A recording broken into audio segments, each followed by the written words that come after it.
Bonjour à toutes et à tous, bienvenue à cette première tablée 2024 que nous co-organisons donc Blabla Ostéo avec MedSmart. Et pour répondre à la grande question de l'avenir de l'ostéopathie, j'ai le plaisir de compter à cette table Clément Sever, ostéopathe et développeur du logiciel clinique Ostéopathe Pro, Gilles Coutinho, ostéopathe et professeur en école d'ostéopathie, François Lejeune, ostéopathe et président actuel du registre des ostéopathes de France, Marco Gabuti, ostéopathe à Marseille et cofondateur de l'organisme de formation Cookie Learning, Mathieu qui a fait une bonne route pour venir nous voir, alias Pod Ostéo sur les réseaux, Chloé Lecunier et moi-même en tant que co-organisateur et fondateur de l'association Blabla Ostéopathe, et évidemment Sébastien Lenormand qui est le fondateur de MedSmart et qui nous fait l'immense plaisir de nous recevoir ce soir. Donc, merci à tous d'être parmi nous et j'ai hâte de débuter cette belle soirée. On remercie aussi les représentants d'autres syndicats qui n'ont pas pu venir. Et voilà, on est parti. Alors pour commencer, on avait une petite remarque de la communauté, parce que en fait tu es aussi, Sébastien, représentant de la communauté des ostéopathes qui ont pu répondre à l'enquête Instagram, et on va tout de suite commencer avec leur première remarque. Exactement. Donc beaucoup de retours des ostéopathes sur les réseaux. Donc une des questions qui revient assez fréquemment, c'est comment les ostéopathes pourraient-ils mieux trouver leur place dans le parcours de soins des patients. Il y a un ressenti qui revient assez souvent dans les questions, c'est le manque de reconnaissance de la profession d'ostéopathe par rapport aux professions de santé conventionnées. Donc, premier thème. Ouais, grand thème à échanger. Clément, je sais que tu travailles sur les chiffres, les stats du nombre d'ostéopathes par an qui exercent. Est-ce que tu pourrais nous faire un petit bilan du territoire là sur 2023, peut-être? Ouais. Alors, j'ai pas forcément tous les chiffres en tête, parce qu'il y en a quand même pas mal. Mais donc, en gros, donc sur 2023, on a recensé, donc sur le registre ADELI, on a à peu près 40 000. Et nous, on en a recensé que 31 000 à peu près. Donc, il faut toujours voir qu'il y a un delta entre ce qui est déclaré au niveau du gouvernement et les chiffres du gouvernement. Donc, c'est un registre où les gens s'inscrivent quand on a son diplôme, et donc le registre ne fait qu'augmenter. Et donc, nous, la question, c'était de savoir combien est-ce qu'il y a vraiment de gens qui exercent. Donc nous, on fait un parcours du web, on essaie de référencer tout le monde. Et dans ce cadre-là, on en trouve à peu près 31 000 en 2023. Est-ce que ça représente une bonne évolution du coup par rapport aux autres années? Alors, il y a toujours eu à peu près une différence entre ce qu'on retrouvait dans la DELI et ce qu'on retrouvait sur Internet. Mais ce qu'il faut savoir, c'est qu'aujourd'hui, on a une croissance d'à peu près 2000 nouveaux ostéos chaque année. Ok. Donc ça, c'est assez régulier pour être quand même assez notable. Des ostéopathes exclusifs. Voilà. C'est ça? Non, tout confondu. Ok. Mais c'est une grosse majorité d'ostéos exclusifs. Pour peut-être apporter des éléments d'explication, enfin certains, pas de manière exhaustive, au fait qu'il y a un delta entre le répertoire ADELI et ce qui est référencé, même si ce qui est référencé est pas forcément, il y a aussi des biais puisqu'il y a des gens qui ne sont pas référencés. Le répertoire ADELI, comme vous le savez, je pense la plupart, on s'y inscrit lorsqu'on est diplômé à la sortie de l'école. On a normalement l'obligation, c'est inscrit lorsqu'on déclare son diplôme, on inscrit son diplôme, d'informer l'ARS dans laquelle on a inscrit son diplôme des changements, de modification d'adresse, de département, de région, etc. Ça reste quelque chose qui n'est pas forcément fait par tous les ostéopathes. Le fait aussi que sur ce répertoire DELI, il y a des personnes qui n'exercent plus, qui sont à la retraite, ou décédées éventuellement, mais qui ne sont toujours inscrits. Donc du coup, ce répertoire ADELI, il a une fiabilité assez moyenne pour pouvoir référencer de manière vraiment précise le nombre d'ostéopathes en France. Je pense que le chiffre que Clément vient de sortir des environ 30 000 porteurs du titre est plus proche, je pense, de la réalité. Et du coup, si on fait un ratio, ça fait quand même à peu près un quart de gens qui sont plus vraiment en exercice par rapport à ce qu'il y a dans le registre. Ok. Et j'oubliais évidemment ceux qui se sont inscrits au répertoire DELI, qui ont éventuellement arrêté leur exercice, leur activité pour en faire une autre, voilà, et qui n'ont pas forcément déclaré cet arrêt d'activité, et qui sont toujours dans ces fameux environ 40 000, 39 700 quelque chose, je crois. Donc voilà, il y a aussi tous ces biais-là qui rentrent en ligne de compte. Donc c'est vrai que malheureusement, à l'heure actuelle, le répertoire ADELI qui devrait se transformer en répertoire RPPS sous peu, n'est pas très très fiable pour pouvoir référencer le nombre d'ostéopathes. Ouais. Est-ce que vous pouvez nous en parler, tu peux nous en parler un peu plus de ce répertoire APPS, c'est ça? C'est en fait le répertoire qui répertorie l'ensemble des professions de santé et de la santé en France. On aurait dû déjà y être intégré, on devrait y être intégré cette année, 2024. pour qu'en fait il y ait un seul répertoire, un seul outil pour pouvoir identifier tous les professionnels de santé et de la santé en France, tout simplement. Et la grosse différence avec le répertoire Adélie, c'est un numéro par personne physique, donc par professionnel de santé, et pas par département. Donc quand tu parliez tout à l'heure d'un numéro Adélie, dès que tu déménages, tu changes de numéro Adélie, et donc du coup, où est cette personne réellement est-ce qu'elle est retraitée, etc. Avec le répertoire RPPS, c'est déjà le cas pour les médecins et un certain nombre de professions réglementées, et donc du coup, ça sera également le cas pour les ostéopathes. Ok, donc on peut considérer que c'est une avancée pour l'ostéopathie. C'est plus simple d'identifier une personne. Après, ça ne veut pas dire que tu vas te désinscrire si tu arrêtes et tout ça. Tu auras toujours probablement un effet de augmentation du nombre parce que quand tu sors d'école, tu vas te prendre un numéro.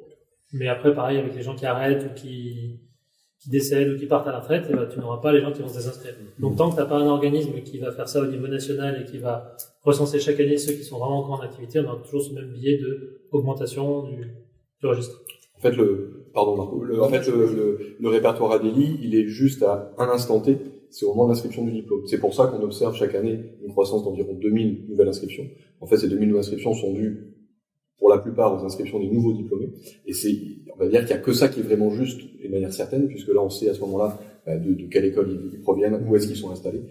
Après, il peut y avoir une dilution de toutes ces données au fur et à mesure du temps, quoi. Et après, l'autre déviation sur les chiffres, c'est aussi que côté RPPS, quand tu as quelqu'un qui a été diplômé en kiné, quand il va être diplômé ostéopathe, il a un seul numéro unique, donc il n'y aura pas il y aura pas d'ajout en tout cas pour ce professionnel. Ça répond d'ailleurs un peu à la question que tu as soulevée tout à l'heure, le passage au RPPS. Si j'ai bien compris la question, c'était le manque de la part des ostéos, le ressenti d'un manque d'intégration dans le système de santé. Notamment, je sais que j'ai déjà voulu m'inscrire à des journaux ou quoi, on te demande ton numéro de RPPS, si tu l'as pas, tu peux pas. Et donc, ce serait déjà une manière de nous reconnaître dans la famille des professionnels de la santé, un peu officielle, parce qu'avec le ADLI, on est un peu à côté. Donc ça répondrait un petit peu à ça. C'est top. Toi, Mathieu, qui travaille justement avec cette double casquette de podologue, ostéopathe, c'est ça? Ouais. Comment ça se passe pour toi Alors moi, ça a été un peu compliqué à partir du moment où j'étais diplômé d'ostéopathie. Donc moi, j'ai commencé par la podologie. Bon, là-bas, je voulais être kiné avec les concours, toute la prépa, où c'était des mathématiques. Ça me plaisait pas trop. Donc j'ai fait un billet vers un concours qui passait par la SVT et donc la podologie. C'est ce que j'ai fait. J'ai passé mon concours, j'ai validé, j'ai fait ma podologie. Et à la base, je voulais rattraper le kiné à la fin de mes études. Et j'ai vu un peu ce que devenait, entre guillemets, la kiné, tous les problèmes qu'il y a en ce moment, le fait de la cotation, le fait que ce soit que 16 €, ce genre de choses, le fait de devoir prendre beaucoup de patients en même temps. Et c'est pas forcément ce que je voulais. Déjà, en podologie, j'ai un patient à un moment donné, et après, j'enchaîne avec un autre patient, j'ai pas 4-5 patients en même temps. Et en fait, je voulais rester un petit peu dans ce truc, donc je suis passé vers l'ostéopathie. Donc moi, j'ai été diplômé sur 4 ans. Et en sortant de ça, là, il y a eu plein de soucis.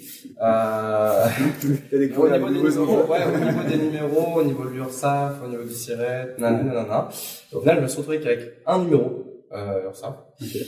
Et après, quand j'ai voulu aller sur Google et me présenter, comme quoi j'étais podologue et ostéopathe, on me disait, mais tu as qu'un numéro SIRET. Tu as qu'un numéro URSSAF, tu as qu'un numéro SIRET. Parce qu'en fait, c'est la même, je suis podologue et ostéopathe. Et en fait, ils n'arrivaient pas à comprendre ça. Donc en fait, je suis jamais apparu sur Internet. En tant qu'ostéopathe, ils me disaient non, il nous faut un autre numéro SIRET. Et en fait, j'ai toujours eu un souci, et encore actuellement, sur Google, c'est un peu compliqué le fait qu'on puisse me voir. Et encore actuellement, ça fait 1 an que je galère. Et donc, j'apparais pas. Sur ton Google My Business, c'est ça? Google My Business. Et c'est une grosse donc, au niveau du visu, j'apparaissais pas pendant 1 an, donc, pas beaucoup de patients, on va pas se mentir. Et par la suite, j'ai essayé de voir avec Doctolib. Parce que voilà, j'ai 2 professions, savoir s'ils pouvaient mettre. Ils me disent non, il faut que j'apparaisse que soit en podologie ou soit en ostéopathie. Sachant que c'est déjà 1 400 € l'année, ça refait dépousser encore en 1 400 €. Voilà. J'ai dit non, ce sera pas possible. Et donc ça a été très compliqué mon installation podo et ostéopathe. Donc visuellement c'est trop cool. Après un petit peu plus compliqué. Et alors t'en es où aujourd'hui? J'ai après avoir tenté 5-6 fois de me faire inscrire sur Google, j'ai enfin réussi parce que je viens encore de changer de cabinet. Et donc là, je suis dans un cabinet pluridisciplinaire. Donc, en fait, ce qu'il me demandait aussi, c'est qu'il me demandait, en fait, il fallait pas que je travaille, fallait pas que je fasse podologue et ostéopathe dans le même cabinet. Donc, j'ai un autre cabinet. Mais j'avais qu'un cabinet. Donc, il me demandait, en fait, des photos de 2 entités différentes, 2 cabinets différents, avec 2 façades différentes. Donc j'ai essayé de leur expliquer, en fait on tombe sur des robots à chaque fois, des chats robots, et au final ça marchait pas. Et vu que là je suis dans une grande maison de santé, c'est passé. Donc je suis content. Maintenant on peut me voir en tant que podologue et ostéopathe, deux entités différentes. Après pas mal de luttes, mais c'est vrai que ça j'ai pas compris. Ça a été... Donc les numéros SIRET, tatati, Adélie, c'est compliqué. Mais moi en tant que podologue, oui j'ai mon numéro RPPS. Et c'est cool que les ostéos aussi puissent l'avoir parce que il y a un petit peu de légitimité à la profession, donc je trouve ça cool. Exactement. Voilà. Dans la remarque ou la question en tout cas de la communauté des ostéopathes, ils parlent effectivement de trop d'ostéopathes sur le territoire. Est-ce que, en termes de chiffres, je me tourne encore vers toi, Clément, il y aurait, en termes de revenus, des données qui pourraient rassurer ou au contraire un peu alarmer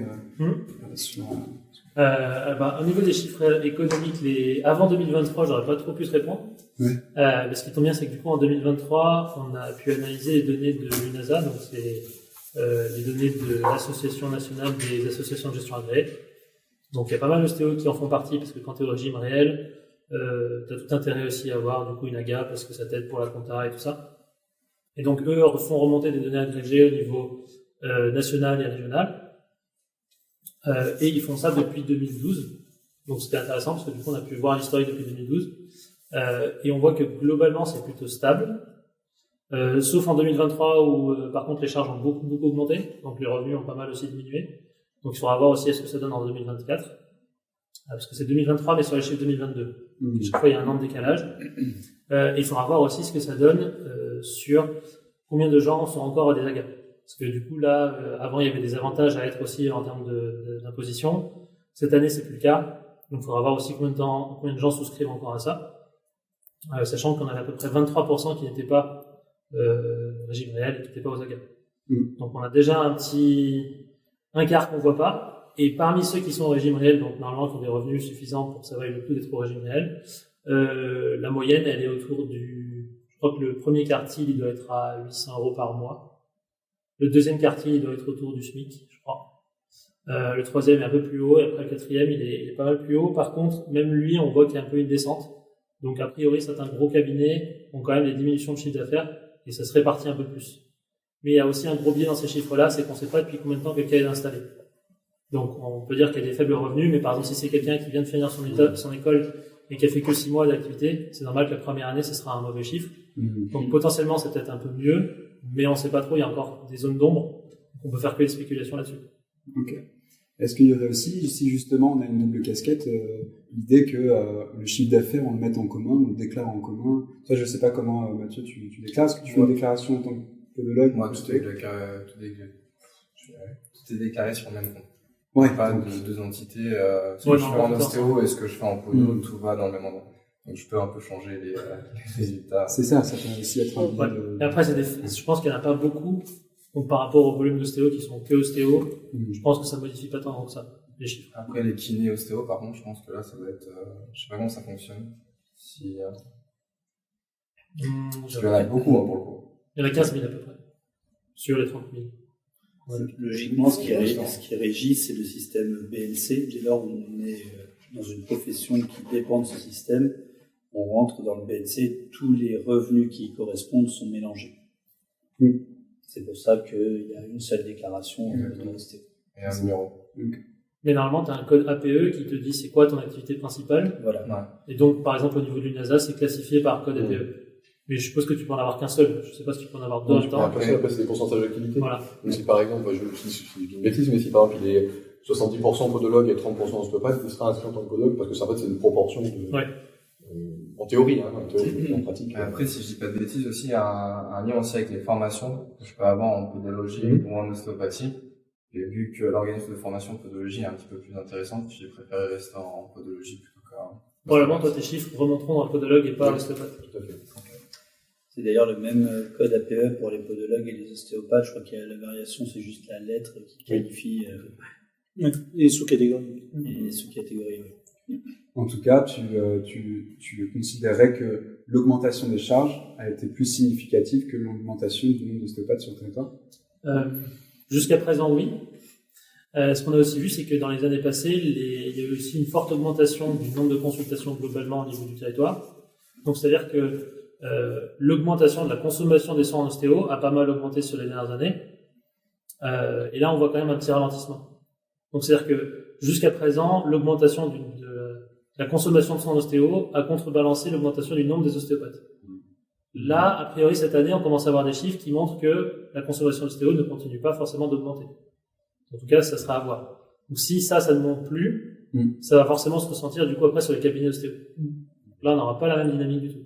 Est-ce que, Clément, la demande, de soins en ostéo, augmente moins, mais augmente toujours, ou va cesser vraiment d'augmenter et commence à diminuer? Le problème, c'est que ça, on a assez peu de chiffres publics. Je crois les seuls chiffres qu'on a, c'était des sondages qui datent quand même il y a déjà de 2-3 ans, qui pouvaient donner justement la quantité de consommation et tout ça, et donc on peut faire des tendances.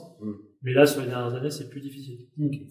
Nous, on le voit, étant engagé avec les mutuelles, on voit l'accès au nombre de consultations remboursées et donc à l'augmentation du remboursement de consultations. Donc il y a clairement une augmentation de la consommation de séances d'ostéopathie et donc remboursées par les mutuelles. Il faut quand même reconnaître qu'aujourd'hui les mutuelles remboursent plus facilement. Donc l'ostéopathie fait partie de plus de contrats mutuels, donc ce qui est bon pour les patients qui consultent un ostéopathe, sachant que de l'autre côté il y a beaucoup de patients qui ne savent pas qu'ils sont remboursés par leur mutuelle. Donc il y a aussi un travail d'éducation à faire là-dessus.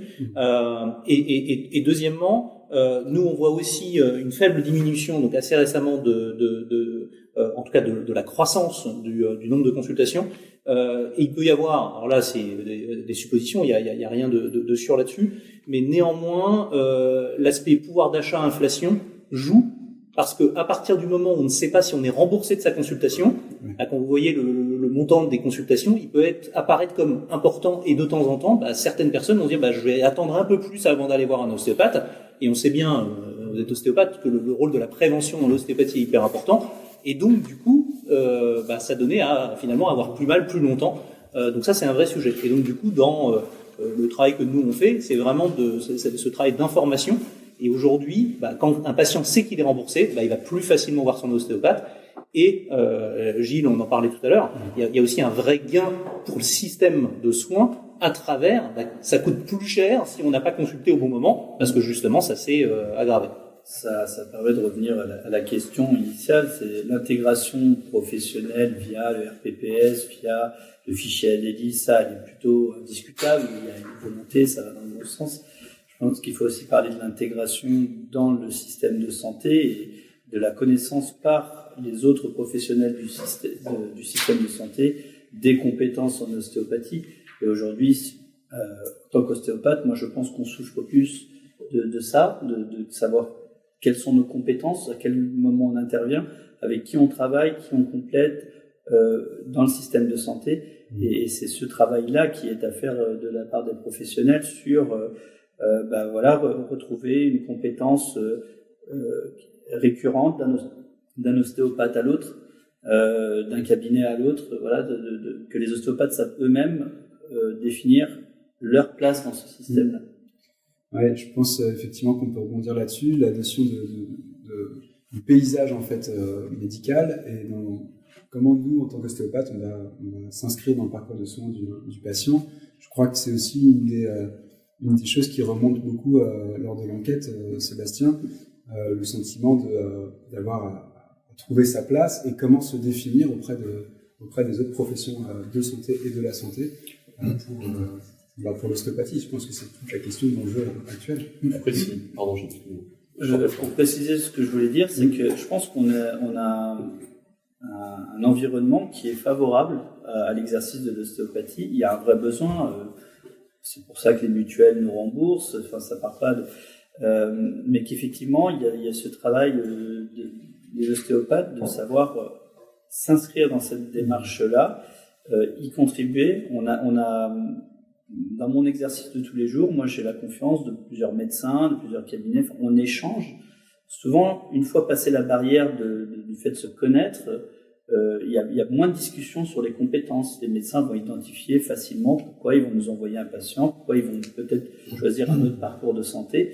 Et il y a vraiment un besoin peut-être d'ouverture, d'échange, de discussion entre professionnels pour venir compléter cette partie structurelle de la profession qui est là pour intégrer progressivement le monde de la santé. Oui, après, si tant est que qu'on sache en tant qu'ostéopathe avoir le bon discours pour savoir comment bien se définir et se présenter. Complètement. Effectivement, après, en fonction de divergences de pratiques, comment se rapprocher de ces kinés, ces podos, tous ces autres thérapeutes autour de soi et se dire, tiens, voilà, moi je me définis comme, je sais pas, spécialiste en des neuropathies ou spécialiste de la prise en charge des nouveau-nés et des nourrissons. Voilà, et je pense qu'il y a aussi beaucoup de types d'ostéopathie et c'est peut-être là la difficulté de... Je pense que la question elle est là, c'est avant de se définir de manière spécifique, définissons-nous globalement, entendons-nous sur des compétences légitimes, objectives, qui peuvent être demandées systématiquement par le cadre de santé, dans un parcours de santé de patient, et qu'on retrouvera systématiquement. Qu'on ne soit pas à se spécialiser parce que finalement on ne sait pas faire autre chose ou notre formation ne nous l'a pas apporté. Voilà. Je pense que l'important c'est la définition du socle commun avant la spécificité. Je te rejoins complètement, Gilles. Je pense que pour répondre à la question de comment se définir auprès des autres professionnels, des autres interlocuteurs, il conviendrait qu'on puisse également, c'est une question que je pose ouverte, se définir en tant que tel. Qui nous sommes? Qu'est-ce que l'ostéopathie? Qu'est-ce qu'être ostéopathe aujourd'hui en 2024? Et c'est peut-être ça la vraie question. En tout cas, je pense, c'est mon point de vue, c'est un sentiment personnel. Parce que tant qu'on n'arrivera pas à répondre à cette question, à ce dénominateur commun, à ce socle commun, comme tu viens de le dire, Gilles, forcément on aura du mal quand on ne sait pas qui on est, on ne peut pas décrire ce qu'on fait. Et donc du coup, il faut savoir, on a tous eu des formations différentes, on a tous des âges différents, des coupes de cheveux différentes, pour ceux qui ont la chance d'en avoir. Et donc du coup, on a tous cet agrégat un petit peu on est une profession très jeune en France. On est reconnu, en tout cas le titre est partagé que depuis 2002. 2002 c'est hier, c'était il y a 20 ans. Et donc dans la profession actuellement, on a un agrégat de professionnels ayant exercé avant 2002, un exercice illégal, ayant connu des procès, ayant connu des choses de ce type-là, qui ont milité pour la reconnaissance de 2002. On a des personnes qui ont été, j'en fais partie, diplômées après 2002 et qui ont connu les prémices de la formation initiale après que ça soit d'autres professionnels de santé qui étaient formés. Et puis on a ce qui forme aujourd'hui le grand corpus de la profession, des professionnels jeunes, jeunes, moins jeunes, en tout cas jeunes sur le plan de l'expérience professionnelle, je veux dire, et qui ont eux aussi été formés, donc cette fois-ci sur plutôt le nouveau référentiel depuis la rentrée 2015. Donc voilà, et tout ça, ça forme un corpus professionnel qui peut-être est en recherche d'identité, qui peut-être a besoin de savoir qui il est. Alors je sais que c'est un peu quasi philosophique ce que je suis en train de dire, mais je pense que c'est important parce que tant qu'on n'aura pas une idée de qui nous sommes, on ne pourra pas savoir ce qu'on veut, on ne pourra pas savoir se définir, connaître son domaine de compétences, même si les compétences sont définies dans le référentiel formation, bien sûr. Mais, et je pense que c'est vraiment peut-être la première étape avant de vouloir vraiment aller plus loin. C'est mon point de vue. Est-ce que quelqu'un aurait des questions justement si on se met du point de vue des autres professionnels de la santé, on discute avec un médecin, pour lui, ce qui importe, c'est de se dire quelles sont les indications. C'est-à-dire, eux, de leur point de vue, c'est bien aussi d'être capable d'adopter le point de vue de l'extérieur. C'est-à-dire, à un moment, tu as évoqué les ostéos, si j'avais aujourd'hui 70 ans, je penserais probablement différemment. À un moment, les ostéos ont voulu tout soigner. Et donc, c'est vrai que quel que soit ton motif de consultation, tu peux toujours t'allonger sur une table avec quelqu'un qui va faire quelque chose. Effectivement, si tu soignes tout, eh bien, t'as aucune indication spécifique non plus. Finalement, tu ne laisses pas non plus la place aux autres professionnels. Donc là, le problème pour quelqu'un d'extérieur à l'ostéo et qui voudrait intégrer l'ostéo dans le parcours de soins de son patient, c'est de se dire, mais quelles sont les indications? Dans quel cas, tiens, ce patient a telle douleur d'épaule, est-ce que je peux l'envoyer chez l'ostéo? Et de l'extérieur, c'est beaucoup la question qui se pose. Moi, quand je discute, c'est de dire, mais est-ce que ça, tu peux prendre en charge? Est-ce que ça, oui? Sachant qu'on n'a pas des réponses tout blanc tout noir. Il y a certains types de motifs où on sait, on a même de la littérature pour dire qu'on est relativement utile, efficace là-dedans. D'autres où ça dépend. Et puis d'autres où pas du tout. Donc effectivement, il y en a beaucoup de raisons un peu grises. Donc ça, j'aime bien me mettre du point de vue de la personne extérieure, c'est-à-dire, mais moi, je ne connais pas bien l'ostéo, mais quand est-ce que je peux t'envoyer quelqu'un? Alors finalement, ce que tu évoquais, Gilles, c'est avec l'expérience, quand tu travailles dans le même coin pendant longtemps, Et bien, ce qui revient au médecin probablement, ou au kiné ou quoi, c'est-à-dire, tiens, régulièrement, les gens qui reviennent de chez Gilles et qui avaient ça a bien fonctionné, donc les autres qui ressemblent, qui présentent une problématique identique, je les envoie chez Gilles.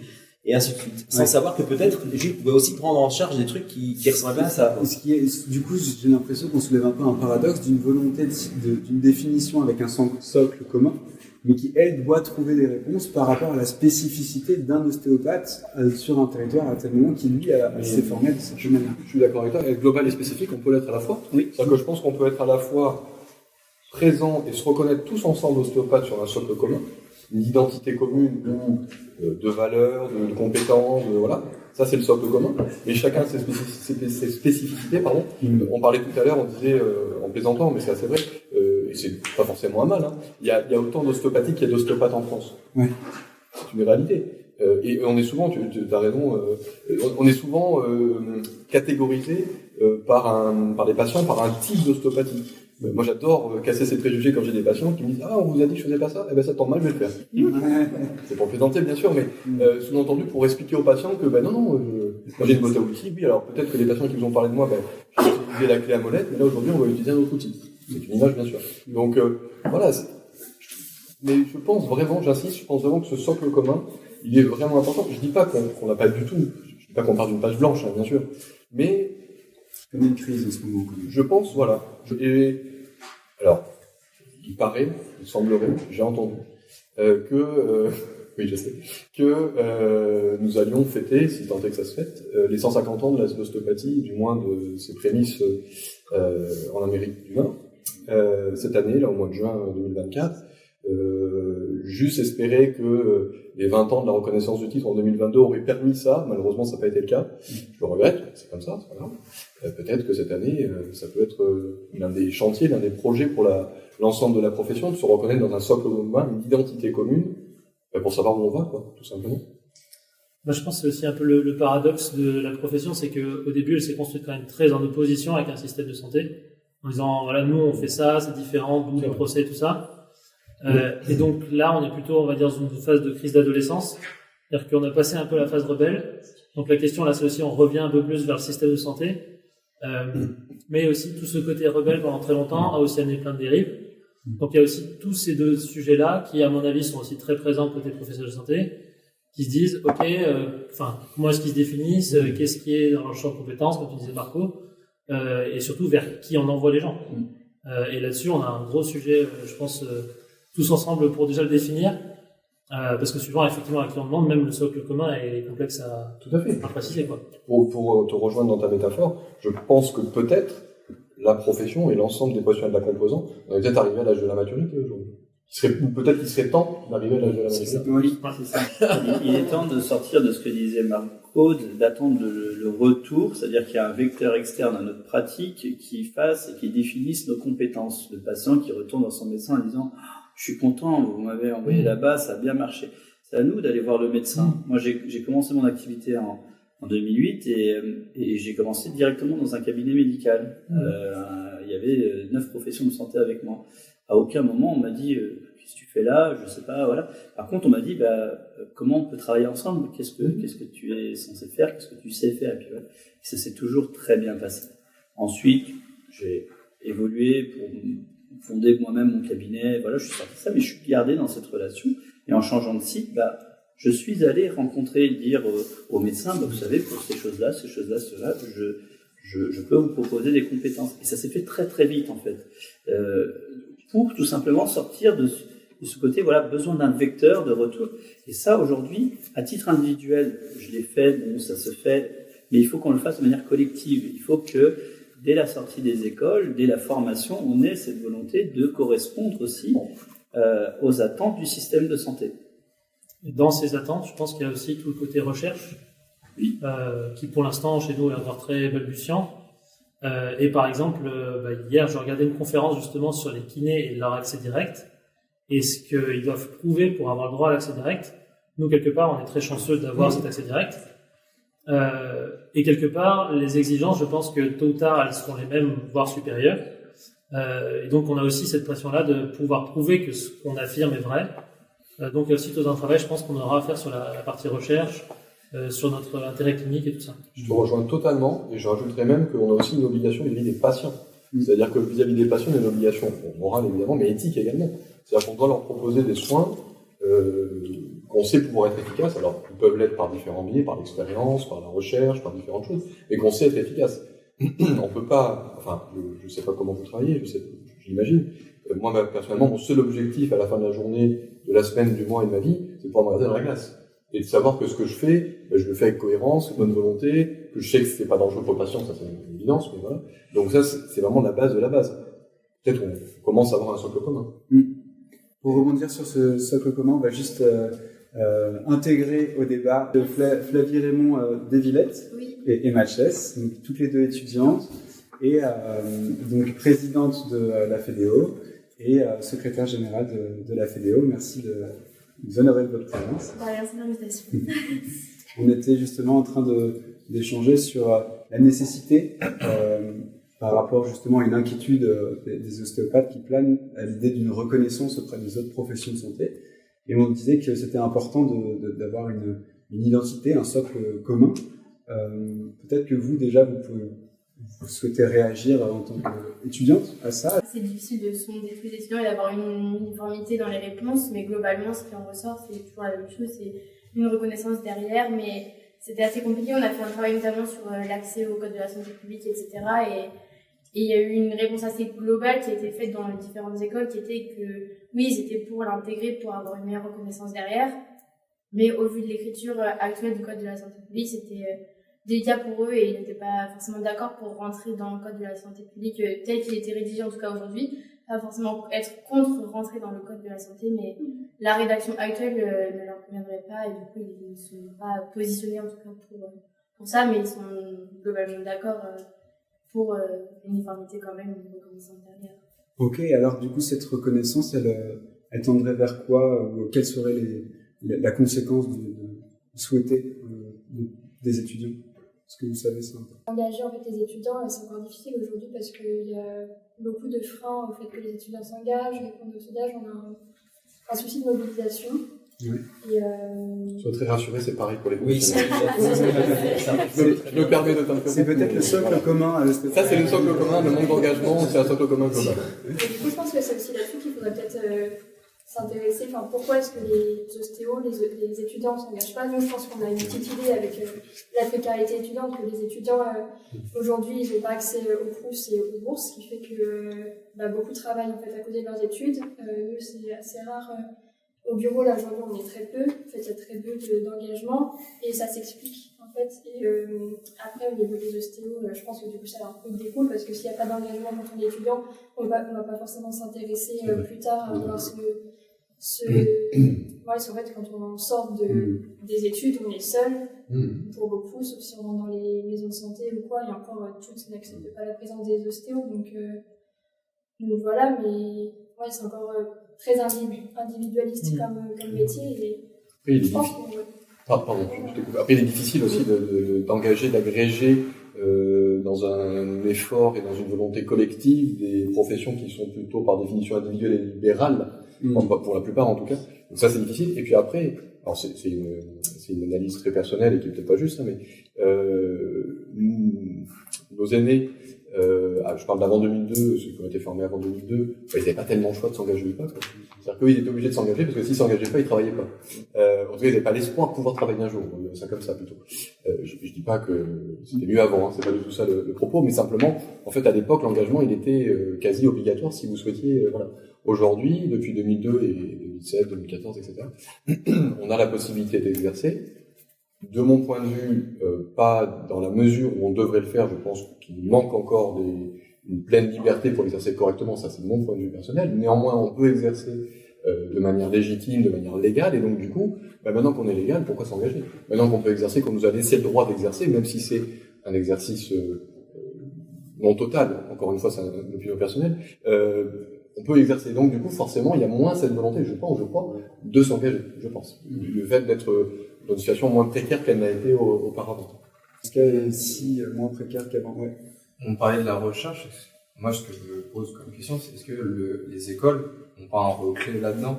je sais qu'en podologie, sur la fin de mes années, toutes les écoles commençaient à vraiment investir de l'argent dans les capteurs, mouvements, analyse, voilà. Est-ce que les écoles n'auraient pas un gros taf à faire là-dessus pour faire aussi avancer la profession, booster la profession? Je pense qu'elles ont le devoir de le faire. Bah, ça devient, ouais, Si je peux me permettre. Non, je vais dans ton sens, mais je rajoute. Non, mais c'est quand pour même- moi, c'est un devoir. C'est-à-dire que, pourquoi c'est un devoir? Parce que, d'abord, elles contribuent, c'est elles qui forment les professionnels de demain. Donc, c'est elles qui doivent les former de la manière la plus efficiente possible et la plus compétente possible. Ça, c'est la base, hein. Je veux dire, je réinvente rien. Et non seulement elles ont ce devoir-là, mais elles ont aussi le devoir de proposer des soins de plus en plus performants, de plus en plus efficients, de plus en plus adéquats.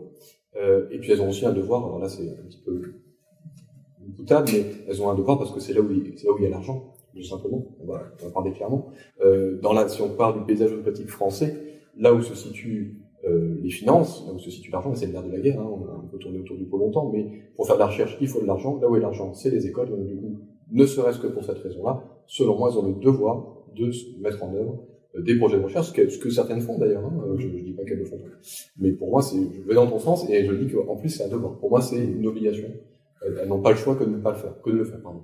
Et puis, mine de rien, ça reste quand même l'avenir. Enfin, sans recherche, on n'avancera pas. Et si nos étudiants, enfin, nous, c'est comme ça qu'on voit les choses, c'est que si nos étudiants ne s'y mettent pas, bah, plus tard, en tant que professionnel, on est moins là-dedans aussi. Et du coup, forcément, on perd tout ça. Et je trouve que c'est vraiment dommage de ne pas le faire en tant qu'étudiant. Enfin, pour nous, c'est quelque chose qu'on mettra en avant et qu'on défend aussi. C'est que la recherche, c'est hyper important dans nos études et qu'il faut vraiment continuer pour le faire parce que si nous, les étudiants, on ne le fait pas, derrière, c'est plus compliqué aussi. Et c'est un cercle vicieux encore qui s'engendre. Moi, ce que j'ai regretté personnellement sur mon mémoire, on a dû faire une méta-analyse. C'est reprendre ce qui avait déjà été fait pour faire un mémoire. À un moment donné, c'est pas comme ça qu'on fait évoluer les choses. Moi, ça a été un gros regret, honnêtement, sur la partie mémoire. T'as pas eu ce qui le a choix? déjà été fait. Ouais, c'était pas un choix. Ouais. Moi, j'avais expliqué ce que je voulais faire, une manip ostéo, après avec un AMG, voir ce que ça va engendrer, même si c'est pas très précis, un AMG, voir déjà ce que ça pouvait donner au niveau de la réaction musculaire, ce genre de choses. On m'a dit non, tu vas prendre déjà ce qui a déjà été fait, la littérature qui existe déjà, et après tu vas nous fournir un mémoire. Et c'est pour ça que moi, cette ostéopathie-là, où on peut pas rechercher, faire avancer la chose, moi, personnellement, dans mon école, ça m'a pas plu. C'est pas cool, enfin, sans parler là, de pas t'avoir laissé le choix. Un mémoire, c'est hyper important aujourd'hui. Dans la plupart des écoles, il y a plus que, on a connu certains, je pense, le Marco, voilà, le SCCT, l'examen final de compétences cliniques et thérapeutiques avec le jury d'examen, ça vous rappelle quelques souvenirs, des jurys extérieurs d'examen où, pour moi, ça a été le moment où je suis devenu ostéopathe. Parce que il y avait mes pairs qui étaient là et, que j'avais pas connu dans ma formation, qui ont validé le fait que j'étais compétent pour être ostéopathe. Aujourd'hui, ça n'existe pas ou peu. Je dis pas que c'est forcément un mal, mais en tout cas, ça n'existe plus. Et donc, du coup, le seul passage symbolique qui permet aux étudiants de rentrer dans la profession, c'est le passage du mémoire. Alors, si tu fais un mémoire qui te plaît pas, que tu subis, pour lequel t'es pas motivé, pour moi, c'est une faute. On n'aurait pas dû te laisser faire ça. Après, par contre, je te rejoins pas sur le fait, je pense que la méta-analyse, il en faut. Par contre, il faut le laisser aux gens qui ont envie de le faire. Ça, faut pas que ça soit subi, voilà. Après, c'est important aussi de faire des méta-analyses, je pense. Mais ça, c'est, voilà. Ça, toi, t'avais déjà ton sujet en tête, Les quoi. méta-analyses sont faits, refait. Mais je suis d'accord avec toi que quelque chose qui a déjà ton sujet aurait été plus pertinent, probablement. Enfin, on sort des trucs de 97, vraiment. Mais est-ce que les seuls acteurs de la recherche en ostéopathie aujourd'hui sont des étudiants qui connaissent pas forcément En fait, on a un problème de compétence, c'est-à-dire qu'aujourd'hui, même si une école voulait, je sais pas moi, diriger des travaux de recherche dans leur école, il faut trouver des gens capables de diriger des travaux de recherche. Et c'est pas du tout évident. Petit à petit, donc ça prend du temps, et petit à petit, on voit des ostéopathes qui, à la suite de leur cursus, font des masters, des doctorats, et du coup acquièrent les compétences nécessaires pour donc, c'est-à-dire que même avec de la bonne volonté, on n'aurait pas les moyens. Mais là tout de suite, on voit apparaître. Maintenant, je pense que tous les sujets sont liés, parce que ce que vous évoquiez avec tout à l'heure, on parlait de ce qui était remonté, c'est le fait un peu de manque de reconnaissance et puis de s'intégrer dans un réseau de soins, dans un parcours de soins. Ce qu'on va vous demander, c'est justement l'indication. Et est-ce que tu as aussi des éléments, est-ce que vous pouvez arriver avec des éléments pour dire, oui, en tant qu'ostéo, on peut être utile sur ce genre de situation à ce moment-là. Et les professionnels de santé, ils sont en droit de demander, oui, mais sur base de quoi? Et on va dire sur base de mon prof de structurel. Et donc, la recherche, finalement, tout ça est lié. La reconnaissance, le travail à plusieurs et sa place dans le parcours de soins, la recherche va nous aider à la trouver, mais aussi à la faire valoir. Et je sais que récemment, en Italie, il y a eu une étude bien faite à Turin sur les déformations crâniennes positionnelles. Et donc, ils ont fait 2 groupes. C'était une recherche d'ailleurs pluridisciplinaire. Il y avait des kinés qui ont participé, des médecins. Et avec 2 groupes, un où ils ont fait semblant de traiter les enfants, partout, des pieds à la tête, et l'autre où ils ont fait la même chose en les traitant vraiment. Et avec une mesure objective, c'est pas juste parce qu'en fait, quand on demande à quelqu'un est-ce qu'il va mieux, est-ce qu'il a moins mal, on a plein d'échelles qui sont validées là-dessus, mais ça reste subjectif. Voilà, il y a plein de... Quand on mesure, on a quand même une mesure des formations crâniennes, c'est une mesure.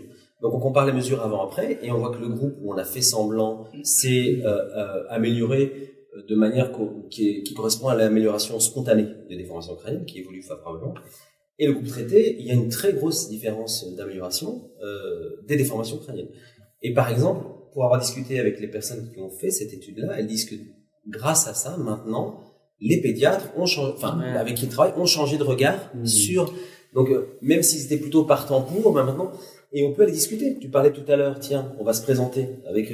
Tu vas te présenter, mais avec derrière aussi, voilà. Même si on n'a pas besoin de preuves vraiment, mais au moins des éléments qui nous montrent que c'est pas si bête, quoi, comme raisonnement, ou c'est pas si bête qu'on ait une place là-dedans. Et je trouve là, donc, ce que vous dites, effectivement, la recherche, pour moi, elle est nécessaire aussi pour nous donner de la place. Et nous donner la place, ça veut dire aussi dire quelle est notre place. Donc, le problème des ostéos, moi, que je rencontre, c'est aussi d'accepter les limites. Et c'est ça qui n'aime pas la recherche. C'est parfois la recherche va dire, dans ce truc-là, nous on pensait tout, peut-être oui, mais ça ressort pas en tout cas. Parce que j'allais prendre la parole. Il faut faire un deuil du passé. Tu vois, une question de maturité, pour moi, c'est vraiment. Alors, on n'est pas du tout à la maturité. Pour moi, on sent qu'elle serait nécessaire. J'ai l'espoir. Moi, j'étais ado jusque 30 ans facilement, donc je sais que ça peut durer longtemps. Et je suis encore un peu ça nous fait un deuxième point commun. Mes enfants en premier. Mais c'est que du coup, à un moment, dans la maturité, c'est accepter, oui, on ne peut pas tout soigner, et il y a des trucs qu'on ne peut pas faire, des trucs qu'on ne peut pas sentir, et c'est pas grave. La recherche, la recherche, elle fait peur. Elle fait peur parce que justement, elle peut montrer des limites. Par contre, à mon sens, c'est là où, à mon avis, il faut prendre une place importante, c'est que la recherche, il faut qu'elle soit faite, alors par des ostéopathes formés à la recherche, évidemment, mais je pense qu'il est plus intéressant, et je vous renvoie des éléments de recherche qui ont été faits par d'autres personnes non ostéopathes. Si on veut que la recherche soit faite et qu'elle soit faite avec cohérence, il serait peut-être plus judicieux qu'elle soit faite par des ostéopathes eux-mêmes. Ostéopathes formés à la recherche, bien entendu, ça va de soi. Après, peut-être qu'il y a des modèles à réinventer, peut-être qu'il y a des modèles de recherche à réinventer. On a voulu beaucoup pendant très longtemps, moi quand j'ai fait mes études, se calquer sur le modèle biomédical pour faire des obus randomisés en double aveugle. On s'est rendu compte qu'en fait c'était pas du tout efficace pour le traitement manuel d'ailleurs, pas que les thérapies manuelles au sens large, pas que l'ostéopathie. Peut-être qu'il y a un modèle à réinventer. Enfin voilà, il y a beaucoup d'ouverture à faire. Dans notre pratique, on va se rendre compte, effectivement, je le vérifie auprès de mes patients. Moi, c'est mes 30 000 dernières consultations ont servi à ça. C'est-à-dire qu'il y a des statistiques qui en ressortent. Et oui, effectivement, ce à quoi on m'a formé fonctionne. Par contre, là-dessus, je me pose encore des questions. Tiens, comment j'y réponds? C'est pas à nous, en tant qu'ostéopathe individuel, de le faire. C'est vraiment d'avoir un système derrière qui va répondre à ces réalités de cabinet. Et c'est la 5e compétence du référentiel.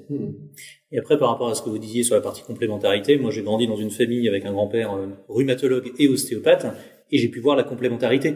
C'est-à-dire que voilà, en fonction du patient, donc adapté au cas, c'est là où il y avait justement, et donc l'un plus l'autre veut dire que là on fait vraiment quelque chose et on fait vraiment avancer les choses. Depuis toujours, si l'ostéopathie n'avait pas eu sa place dans le système de santé actuel, elle ne serait plus là aujourd'hui.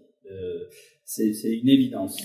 À nous de mettre en évidence les liens qui ont permis cette intégration, et ça se fait sur la base d'un socle commun et d'une volonté commune des ostéopathes à le mettre en évidence. Que l'on trouverait donc par la science. Ce serait une des manières, en tout cas, de s'unir autour de... En tout cas, il faut parler un langage commun. On n'arrive pas dans un endroit, dans un pays, sans en connaître la langue, ou en tout cas, la première chose qu'on va faire quand on arrive dans un endroit, si on veut discuter, s'y adapter, c'est d'abord le langage. C'est peut-être ça qu'il faut trouver, effectivement, et je pense que la science est le langage commun de la santé, et qu'il y a une vraie volonté des ostéopathes, enfin il devrait y avoir une vraie volonté de parler ce langage. Je dirais même, pour compléter ton propos auquel j'adhère, je dirais même les sciences.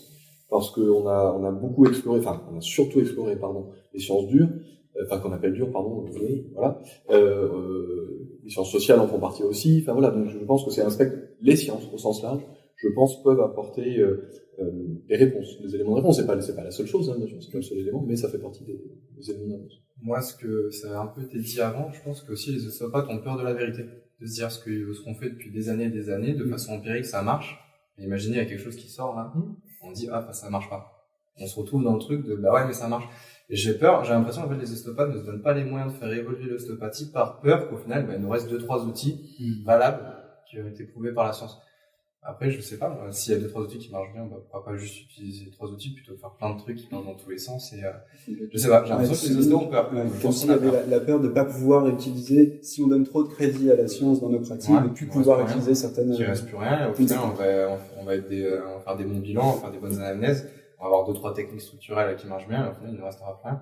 Et j'ai l'impression que c'est vraiment ça quand je parle un petit peu et qu'on pousse avec certaines personnes qui partent un peu dans certaines dérives sectaires, dans l'ostéopathie, on sent que si ça devait être prouvé, ils ne sauraient pas où se placer. Sébastien, toi, sur la communauté des ostéopathes qui ont répondu à l'enquête, est-ce que il y a quelque chose qui ressort sur cette peur en tout cas, on voit qu'il y a la science, l'arrivée de la science qui... Il y a une des questions qui a été remontée, notamment par rapport à des étudiants futurs professionnels, qui ne savent pas s'ils doivent se tourner vers une pratique traditionnelle ou une pratique basée sur les preuves. Donc c'est un petit peu c'est un peu la réponse qu'on vient de donner. Voilà, c'est ça. C'est-à-dire que on peut garder un aspect philosophique de la démarche et ça contribue justement à ce qui a amené l'ostéopathie aujourd'hui, qui la légitime d'une certaine manière, mais dans le but de s'inscrire dans un parcours de santé, dans un parcours professionnel, le langage commun ne sera pas la philosophie qui a mené au début de l'ostéopathie, sera celle que tout le monde peut comprendre aujourd'hui. Et il y a un vrai engagement à prendre professionnellement là-dessus. Je reviens à ce que tu disais, mais mon expérience professionnelle vieille de 15 ans m'a permis de faire le même constat et d'avoir à me dire un jour, non, tout ce qu'on m'a dit ne fonctionne pas, je l'ai éprouvé, il y a beaucoup moins de choses. Par contre, la maîtrise de ces outils, ça prend un certain temps pour y arriver. On a largement de quoi faire avec les outils qui resteront de notre profession et ceux pour lesquels on sera sollicité au sein d'un parcours de santé de patient. Il y a largement de quoi faire pour occuper toute une carrière. Et c'est pas pour autant que le métier en sera moins passionnant. Donc, je suis d'accord avec toi pour dire qu'il y a peut-être le deuil à faire un certain aspect de ce qu'on nous a enseigné de la profession pour s'engager dans la voie de la discussion commune et puis de la compréhension de tous. Je pense que ce qui a aussi pas mal changé entre peut-être il y a 20 ans et aujourd'hui, c'est Internet. C'est-à-dire que autrefois, on pouvait dans les écoles faire notre entre-soi, avoir notre vocabulaire et être complètement découpé de la science. Aujourd'hui, avec Internet, PubMed et compagnie, tenir certaines positions que certaines personnes tiennent, ça devient de plus en plus difficile parce qu'en fait, ça n'a aucune base, c'est basé sur rien. Et donc, en fait, c'est une position qui est de plus en plus difficile à tenir aussi. Donc, en fait, la réponse, elle vient aussi de la pression juste globale des échanges d'informations. C'est comment est-ce que tu peux affirmer quelque chose alors qu'en face, tu as beaucoup plus de gens qui affirment un autre truc qui est beaucoup plus prouvé. Et ça aussi, ça vient dans le côté crise identitaire parce que il y a un peu, des fois, une opposition entre les deux, des gens qui s'accrochent vraiment à des principes très très forts alors qu'il n'y a rien qui leur permette de l'affirmer, à part peut-être des fois leur expérience personnelle. Et du coup, on va dire qu'il y a la recette idéale pour justement avoir cette remise en question, quoi. On en revient au côté structurel favorable de l'évolution de la profession par ce que tu viens de dire, tout simplement la critique, la remise en question de certains discours qui pouvaient être là précédemment, qu'il faut savoir saisir, c'est le moment, je pense, où il faut savoir se regrouper derrière une démarche, un objectif commun, un langage commun, et y aller. Il y a beaucoup de choses qui nous sont favorables structurellement. Oui. Mais il y a aussi ma crainte principale viendrait de notre démarche en tant que professionnel à ne pas saisir cette occasion-là. Par exemple, la grosse question, je pense aussi, c'est justement qu'est-ce qu'on garde dans l'identité professionnelle par rapport à ce qu'on peut lire justement en termes de recherche, en termes de thérapie manuelle. Qu'est-ce qui fait que ostéo, c'est ostéo et pas kiné? La frontière aujourd'hui, moi, je la trouve assez floue. Donc voilà, je pense que c'est tout ça un peu à définir. Je pense que la peur d'une uniformisation des professions est aussi présente, en plus de la peur du deuil à faire de nos pratiques et de nos symboles. je pense que cette peur, cette crainte de perdre complètement en fait une essence propre et de se dire mince en fait l'ostéopathie, est-ce que ce serait pas de la kiné ou la kiné ne serait pas de l'ostéo et en fait depuis savoir en fait où se placer quoi. Après, on n'est pas les seuls à se poser ces questions identitaires, avant que les kinés aussi. Quand on parle des kinés, les kinés, s'ils sont honnêtes, ils savent bien que ils sont pas tous, ils pratiquent pas tous de la même façon, selon les mêmes principes. Les chiros se posent exactement la même question identitaire de l'autre côté, c'est exactement la même quand tu discutes avec eux, ils sont professionnels en même temps. Et après, voilà, si j'entends aujourd'hui des étudiants qui se demandent est-ce que je dois choisir une voie traditionnelle ou c'est presque c'est étonnant qu'on en soit arrivé là, dans la mesure où l'ostéo, c'est quand même l'histoire d'un coming out dès le départ. Les thérapies manuelles, tout ce qui est même magnétisme, traitement et tout ça, c'est toujours transmis de grand-mère en fille, de père en fils, de manière un peu ésotérique. Finalement, il n'y avait pas vraiment d'école de thérapie manuelle. Il y a eu, voilà, l'avènement de la chiro, de l'ostéo et tout ça, ça a été de faire école. C'est-à-dire de se dire, bah, tiens, je vois un machin parce qu'il a un don. Et là où se sont battus les fondateurs, c'est justement dire non, c'est pas un don. Et c'était assez progressiste de dire j'ouvre une école, donc c'est exotérique, enfin je fais un coming out, ça s'apprend et tout le monde peut l'apprendre. À la mode Gusto, pour ceux qui ont vu Ratatouille, j'aime bien les références, pas scientifique. Voilà, tout le monde peut cuisiner, tout le monde peut apprendre l'ostéo. Et nous-mêmes, on sentait rien au départ. Donc c'était, alors ça me fait de la peine maintenant, les gens qui disent, bah tiens, est-ce que je dois pratiquer de manière traditionnelle? Si tu lis, moi qui ai lu style, voilà, pas mal. Si tu regardes ce qu'ils pensaient des gens qui disent bah pourquoi tu travailles comme ça, et style il aime bien faire des petites histoires qui s'inventent dans sa tête, il y a machin et machin, ils discutent entre eux. Pourquoi tu travailles comme ça? Parce qu'on a toujours fait comme ça. Donc quand tu prends pour seule raison de faire ce que tu fais la tradition, mais style il l'est dégommé. C'était un haters sur les réseaux à l'époque s'il a vu affaire à ça. Donc c'est dingue que aujourd'hui des ostéos se réclament de la tradition alors que style justement disait ça ne vaut rien de se réclamer de la tradition. Et en fait, il faut se replacer dans l'époque. À cette époque-là, la science, c'était l'anatomie, et donc baser son traitement sur une manière de comprendre l'anatomie. Mais c'était pas une anatomie alternative. C'est vraiment, il parle du Grey's Anatomy, c'est le Rouvière, donc il n'a pas inventé un truc alternatif. C'est de la science de base. C'était la seule disponible dans le Far West, à part ça, et des bouts de bois et des cordes. Donc aujourd'hui, c'est vraiment dommage qu'on puisse opposer ça. C'est-à-dire, si on voulait. Et ça, Pierre-Luc en parle en disant justement, Pierre-Luc Lhermitte, il en parle en disant qu'il y a deux façons dans la tradition, enfin, d'imiter, il y a le ipsé et l'autre, j'ai oublié ce que c'était, enfin, deux façons d'être. On peut très bien être fidèle à style en pratiquant comme lui, à ce moment-là, on est adapté à un monde du Far West 1874, ou alors, comme lui, travailler en fonction des connaissances disponibles aujourd'hui. C'est dommage de s'en priver. Ça, je me dis, c'est quand même dingue de s'en priver aujourd'hui. On a tous notre bac, on sait des trucs que les gens qui étaient en école de Kirksville à l'époque ne le savaient pas. Ça fait pas obstacle au fait qu'on soit des bons praticiens. Donc je trouve ça dommage, et ça, c'est les ostéos qui l'ont introduit au départ. C'est pour ça que moi, je m'entends pas du tout avec les traditionnalistes, parce que vraiment, ils introduisent un truc qui, pour moi, est à l'opposé c'est pas à l'essence de l'ostéo, alors que eux pensent l'être. Enfin, finalement, enfin, tous les intégristes, les barbus, voilà. C'est intéressant ce que tu dis. On n'a pas forcément tous conscience que justement Steele dans sa philosophie était progressiste et ultra pro. Il a intégré des femmes. Rien n'est acquis. On voit bien avec l'IVG et tout ça. Moi j'ai entendu dans les salles d'épreuve des gens dire, des mecs, hein, c'est très masculin, blanc et tout ça aussi, sans vouloir rentrer dans d'autres débats, mais tiens, une femme ne peut pas être un bon ostéo parce que pas assez forte, pas assez grande. Alors qu'en fait, Steele lui-même, en plein Far West et tout ça, il y a 150 ans, disait, tu sois blanc, noir, femme, grand, petit, tu peux être ostéo. Tu vois, pour dire que, enfin, rien n'est acquis. Et les gens qui aujourd'hui te vendent les trucs qui sont traditionnalistes parce que eux, ils ont vu machin, qui a vu le truc, qui a vu l'ours, qui a fait Steele, se disent, mais ils se sont autoproclamés traditionnalistes, mais de quel droit, je veux dire, parce que, à un moment, donc finalement, voilà, on a c'est pas facile de naviguer pour nous, parce qu'en même temps, c'est pas pour autant, on a aussi des excès au niveau science, tu peux aussi ne rien comprendre à la science, mais être persuadé d'être un scientifique, tu deviens un scientiste, donc c'est très difficile de naviguer, hein, c'est pas facile.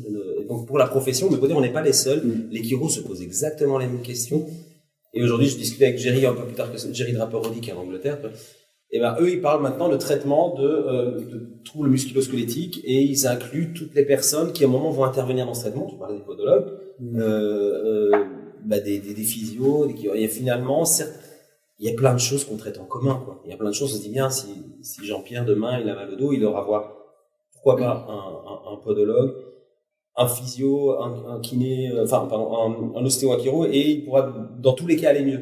Donc, on a des choses qui vont se recouper, c'est pas facile. Est-ce que les chiropracteurs, eux aussi, ont autant de débats en interne? Oui. Quand tu discutes avec eux, il se trouve que vu que les professions, un des progrès, ce serait de décloisonner les professions. Toi, tu es là, tu es podologue, ostéo. Il y a des kinés, ostéo et tout ça.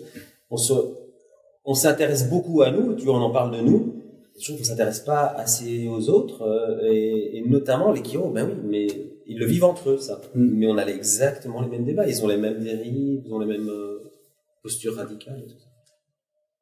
Une petite différence quand même, c'est qu'ils sont bien moins nombreux et qu'il n'y a que 2 écoles. Et ils sont mieux organisés. Voilà. Ils sont beaucoup plus efficaces.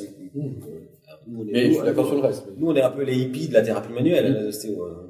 Et alors, en quoi ils sont mieux organisés? Qu'est-ce qu'on pourrait un peu copier comme... Ah ben non, je suis pas sûr que ce soit bien de copier. Ce qu'ils font, chacun sa vie. Mais vu qu'il y a chaque fois, dans chaque pays, grosso modo, une école et une assos, donc forcément, c'est plus facile de mettre tout le monde d'accord. Tout le monde sort de la même formation, se retrouve dans la même association. T'as qu'une voie pour aller voir un représentant légal, enfin un ministère. T'as qu'une voie pour y aller, et pas d'autres qui passent par derrière pour faire des trucs. Donc ils sont mondialement, ils ont une organisation mondiale très homogène, donc ils sont vraiment très forts de ce point de vue-là. Mais je ne sais pas, tu peux aussi perdre en variété. On parlait de chaque ostéo travaille différemment. C'est une forme de richesse, mais qui peut être boulée. Ouais, un sujet très intéressant. On subit là aussi, encore une fois, pour revenir à la structure, le cloisonnement des professions de santé. Aujourd'hui, il y a des professions de santé qui se définissent mal elles-mêmes. La rhumatologie, la traumatologie, l'orthopédie, enfin tout ça, c'est à définir. Aujourd'hui, un patient dans un parcours de santé peut avoir les mêmes problèmes que pour se faire opérer d'une cheville dans le système de santé. On en revient au langage commun. Et ce langage, c'est vraiment ce qui va être le liant d'une profession à l'autre. Pour moi, il n'y a pas de sujet entre l'ostéopathie, c'est de la kiné ou la kinésio. Non, c'est tellement complémentaire. C'est vraiment comme 2 maillons de roues qui s'engrainent les unes l'une avec l'autre. Chacun a une fonction bien définie. Et l'important, c'est que le mouvement puisse se faire entre les deux, en fait. C'est cette transition dans le parcours de santé. Et effectivement, il n'y a pas que ces 2 roues-là qui peuvent ne pas dysfonctionner ou être mal compris. Il y a aujourd'hui toutes les roues du système de santé français qui tournent pas ensemble. C'est un autre sujet. Et le risque, c'est, n'étant pas nous-mêmes cohérents, parlant d'une seule et même voix, c'est de fausser nous-mêmes notre propre roue sans être dépendant de ce que va entraîner la roue qui est à côté. Donc la base, elle est là. Le liant, il est ce que je défends, c'est d'avoir un socle commun et puis de s'engager vers un objectif qui va être déterminant pour définir les compétences en ostéopathie et s'atteler à y adapter l'enseignement, la recherche, les formations post-graduées, afin que chaque ostéopathe sache où il va, sans oublier effectivement d'où il vient.